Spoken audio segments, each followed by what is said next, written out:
Hello students of class 5th. Now in this video we will discuss other remaining questions. Okay. So we will start with 15th question A part. Find the greatest 4-digit number that is divisible by 5. So students, greatest 4-digit number is 9999 and we have to find out greatest 4-digit number that is divisible by 5. So students, in this question please focus. We will divide 9999 by 5 and we will get remainder 4. तो students, जो भी reminder आएगा हमें इसे जो greatest four digit number है उसमें से क्या करना पड़ेगा, माइनस करना पड़ेगा. तो हमारे पास क्या नंबर आ जाएगा, 9995. Greatest four digit number divisible by 5 is 9995. अब स्टूडेंट्स, मैं आपको इसको चेक करने का तरीका बताता हूँ कि आप लोगों को कैसे पता लगेगा कि ये जो नंबर है ये 5 से डिविजिबल होगा.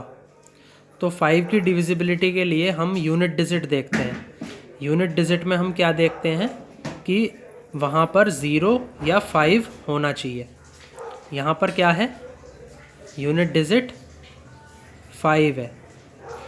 Since its unit digit is 5, therefore it is divisible by 5. तो हमारा ग्रेटेस्ट 4-डिजिट नंबर जो 5 से डिविजिबल होगा वो कौन सा होगा, 9995. Now students, come to the next question.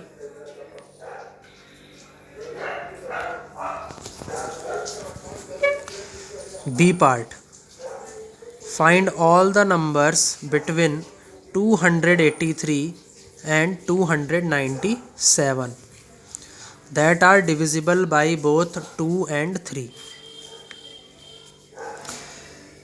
इस क्वेश्चन में स्टूडेंट्स आपको ये बताना है कि 283 और 297 के बीच में ऐसे कौन से नंबर्स हैं जो 2 और 3 दोनों से डिविजिबल होते हैं. तो स्टूडेंट्स, 283 और 297 में दो नंबर ऐसे हैं जो 2 और 3 दोनों से डिविजिबल होते हैं. आइए देखते हैं वो कौन कौन से हैं. पहला नंबर जो है वो है 288.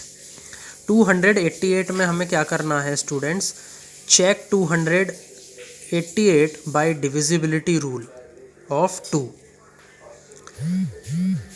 तो स्टूडेंट्स, डिविजिबिलिटी जो 2 की हम चेक करते हैं वो उसमें हम क्या देखते हैं, उसमें स्टूडेंट्स हम ये देखते हैं कि जो आखिरी की जो डिजिट है, मतलब जो यूनिट डिजिट है वो कैसी होनी चाहिए, वो होनी चाहिए इवन होनी चाहिए. ठीक है, अगर जो यूनिट डिजिट है वो क्या है, इवन नंबर है, तो 288 क्या होगा, 2 से डिविजिबल होगा. यहाँ पर यूनिट डिजिट पे क्या है, 8 है. Okay students,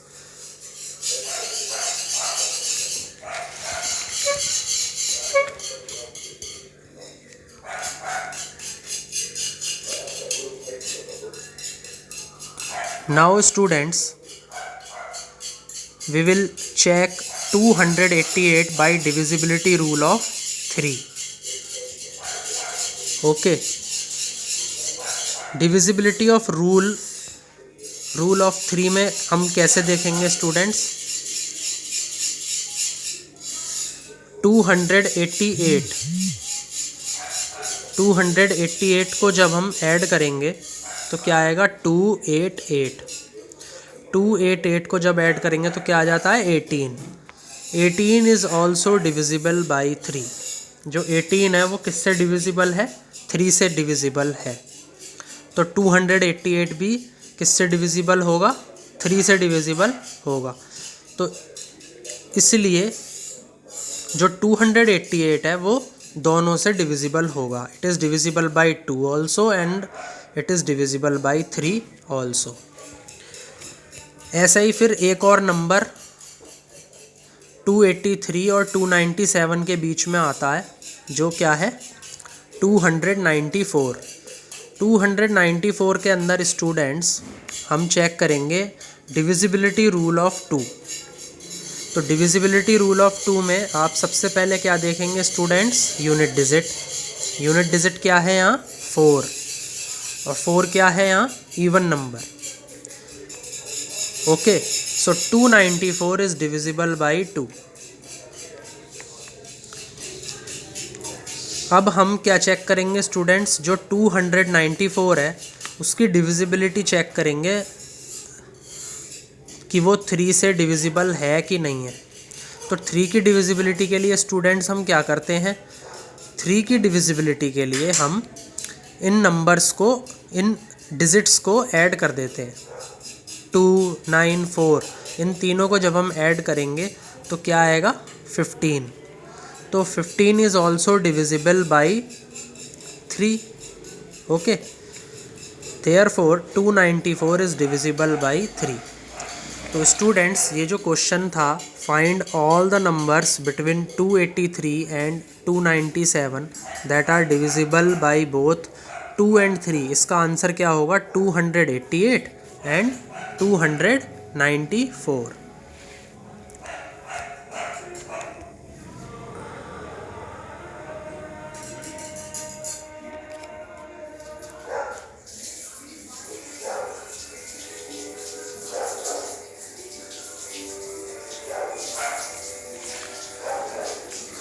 Now students, we will discuss another question.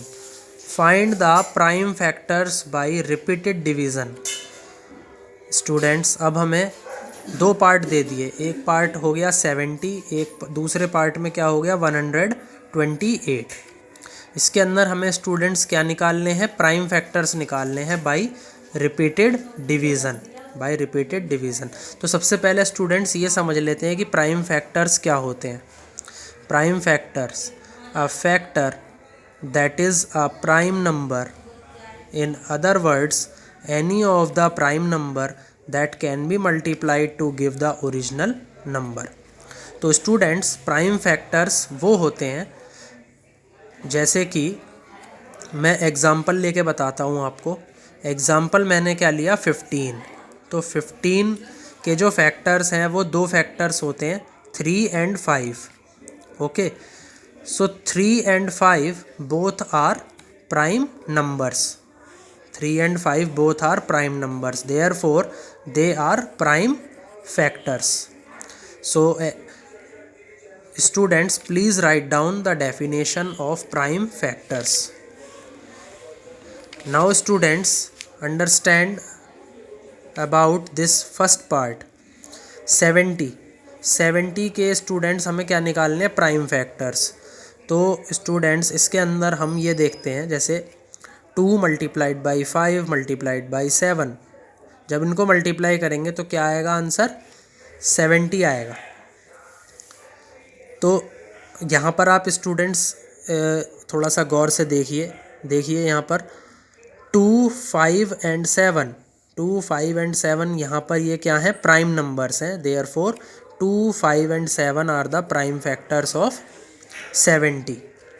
Okay, ऐसे ही हम किसके निकालेंगे स्टूडेंट्स, अब 128 के निकालेंगे prime factors.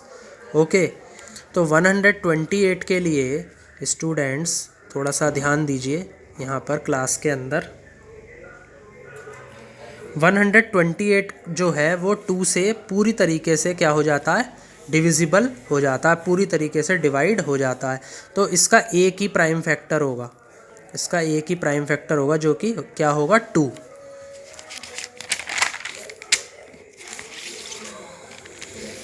Now students, we will discuss 17th A part. Which number is 17,349 more than 2,643? तो स्टूडेंट्स जो नंबर आएगा वो कैसे आएगा, जब हम इन दोनों नंबर्स को, ये नंबर और ये वाला नंबर 17,349 और 28,643, इन दोनों को क्या कर देंगे, ऐड कर देंगे। तो हमारे पास जो नंबर आएगा 45,992। ओके, तो ये आपका इस क्वेश्चन का आंसर होगा। अब आगे बढ़ते हैं। By how much is 2,05,992 greater than the sum of 65,394 and 89,502।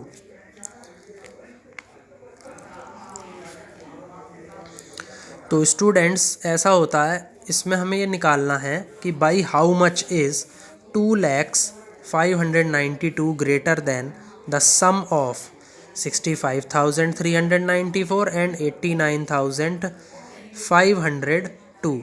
जब हम इन दोनों का सम करेंगे स्टूडेंट्स, तो जो नंबर आएगा उस नंबर से हमें ये बताना है कि ये 2,05,992 कितना बड़ा है। तो हमें क्या करना है स्टूडेंट्स, इसके अंदर इन दोनों नंबर्स को पहले ऐड कर देना है। ऐड करके हमारा जो आंसर आएगा वो आएगा 1,54,896।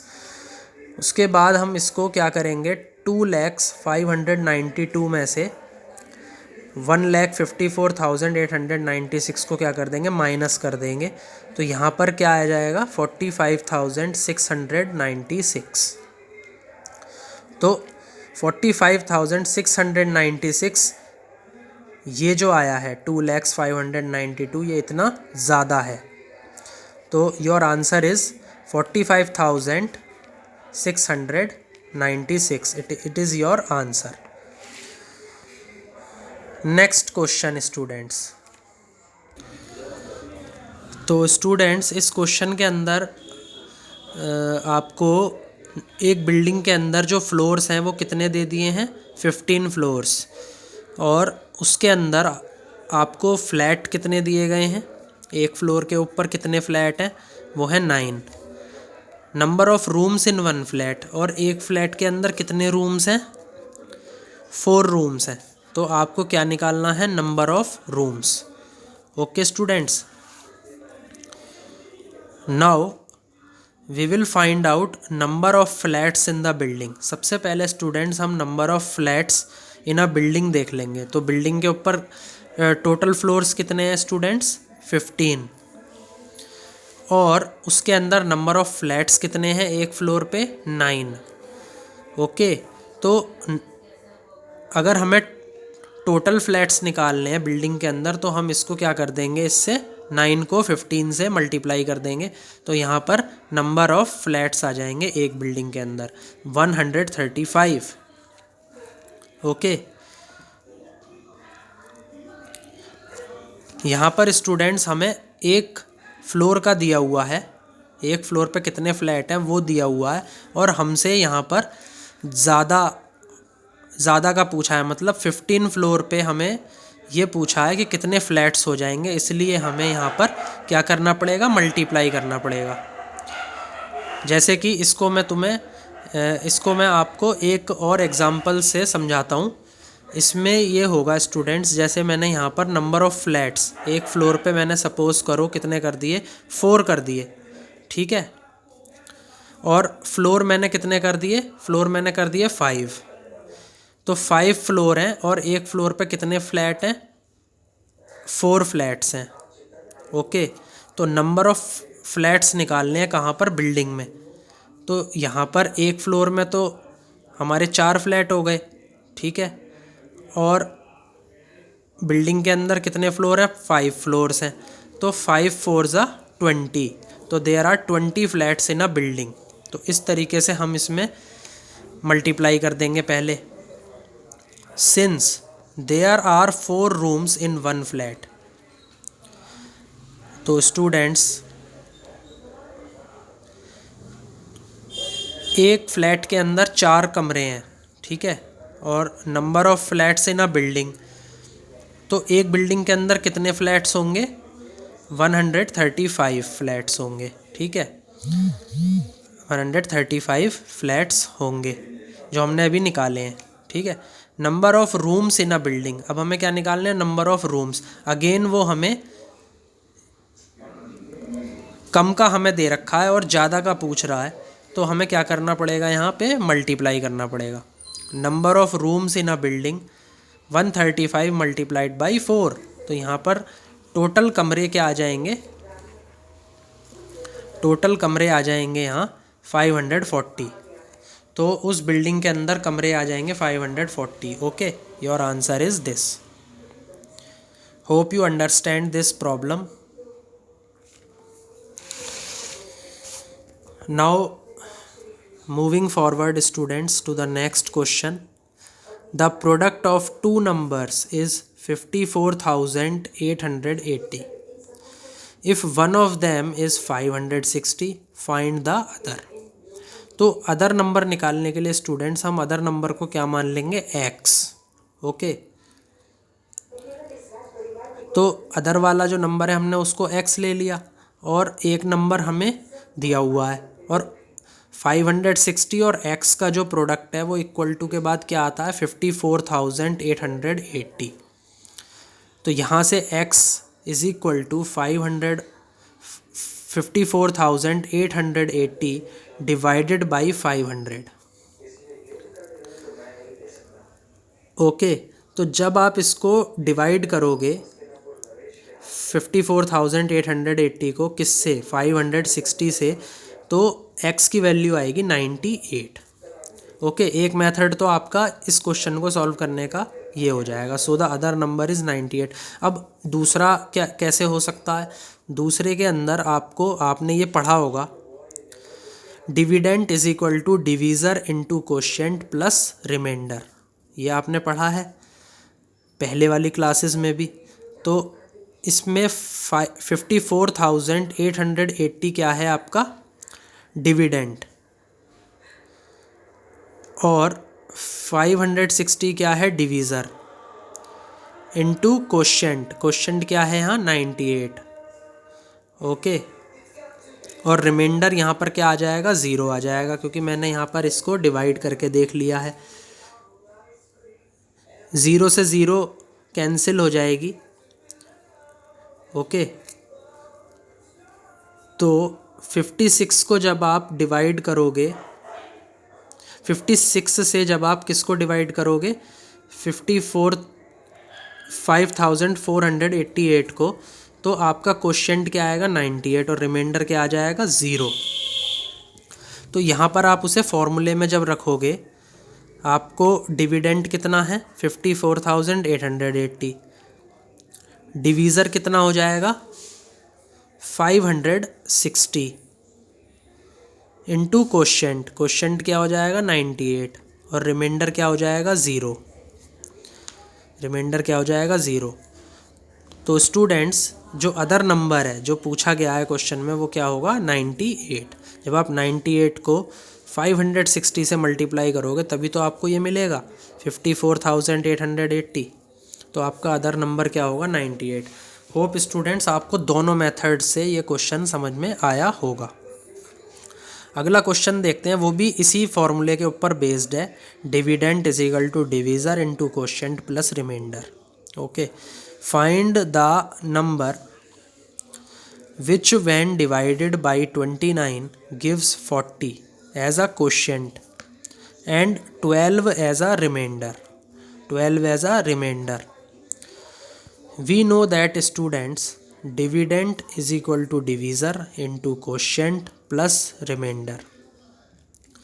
डिवीज़र यहाँ पर क्या होगा students 29, quotient 40 and 12 as a remainder, तो यहाँ पर आ जाएगा 12।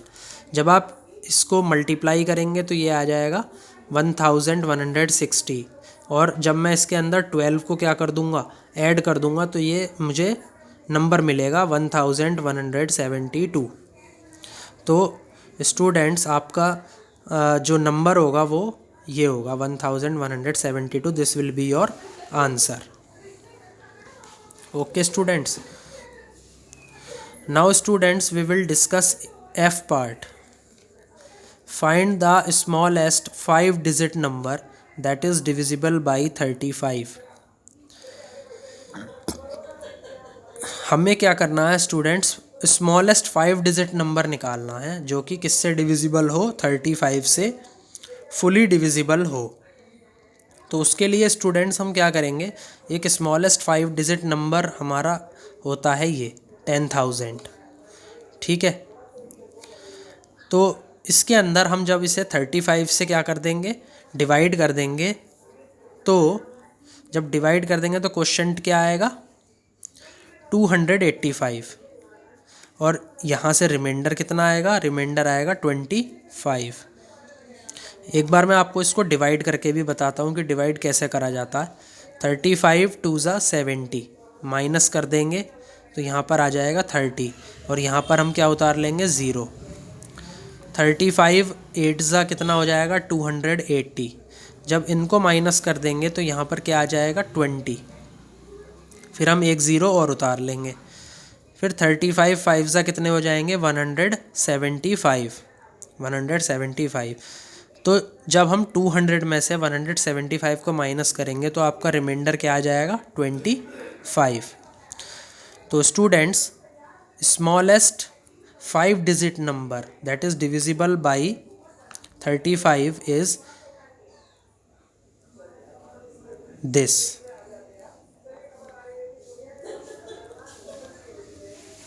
Okay, this will be your answer.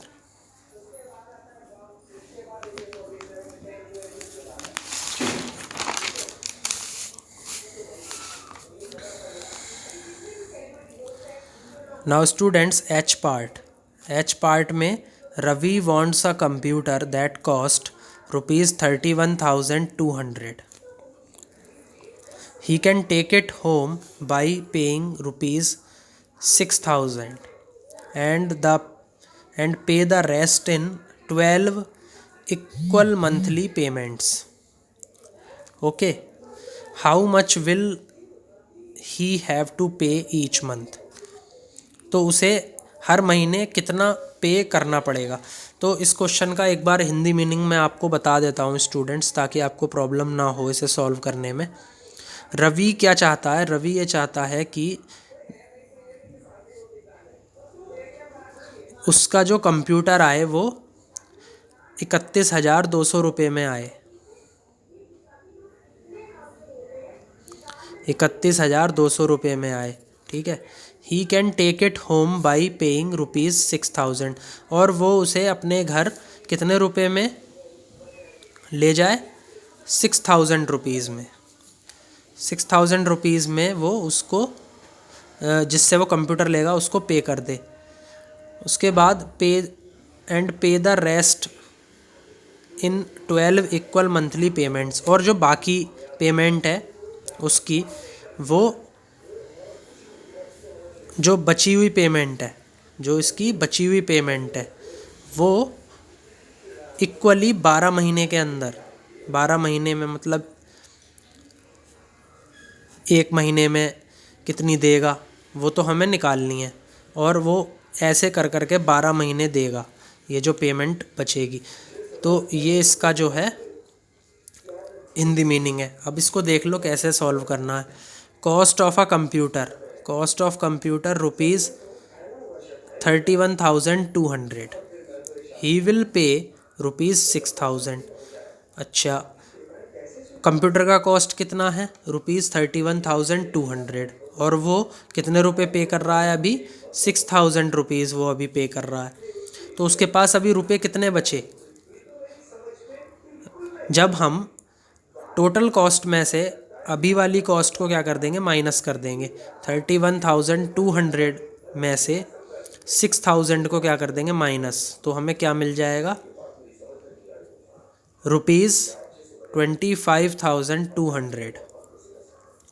तो जो इतनी पेमेंट आई 25,200, अब आप ऊपर आ जाइए, इतनी वो 12 इक्वल मंथ्स में पे करेगा, ठीक है। तो हमें इसमें क्वेश्चन में ये निकालना है कि वो एक महीने में कितनी पे करेगा। तो एक महीने के लिए अगर आपको निकालना है तो आपको क्या करना पड़ेगा, डिवाइड करना पड़ेगा। किससे डिवाइड करोगे, 12 से डिवाइड कर दोगे इसको, तो आपको एक महीने की पेमेंट पता लग जाएगी। तो वो हर एक महीने ₹2100 पे करेगा। सो he will pay ₹2100 each month. Students, I hope you understand all the questions of exercise 1A. Please like and subscribe my video. Thanks.